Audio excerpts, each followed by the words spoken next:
ஜனநாயகன் ஒன்று, பராசக்தி ஒன்று விஜயோட நடிப்பில், இன்னொன்று சிவகார்த்திகேயன் நடிப்பில், 2 பெரிய நடிகர்களோட நடிப்பில் பொங்கல் விழா வந்து சிறப்பாக கொண்டாடப்படும் அப்படின்னு எதிர்பார்க்கப்பட்ட நிலையில் ஜனநாயகனுக்கு இன்னும் கிடைக்கல. ஆனால் பராசக்திக்கு யூஏ சான்றிதழ் கிடைச்சிருக்கு.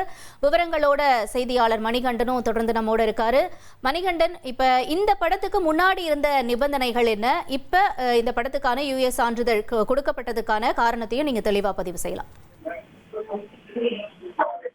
நிச்சயமாக ஒவ்வொரு திரைப்படங்களும், அதாவது எந்த ஒரு திரை வெளியீட்டாளருமே அவர்களது திரைப்படங்களை, பெரிய நடிகர்கள் திரைப்படங்களை பொங்கல், தீபாவளி போன்ற நெடு விடுமுறைகள் இருக்கக்கூடிய நேரத்தில் தான் வெளியிட வேண்டும் என எதிர்பார்ப்பார்கள். அந்த அளவில் தான் இந்த பொங்கல் விடுமுறைக்கு 2 திரைப்படங்கள் திட்டமிடப்பட்டிருந்தது.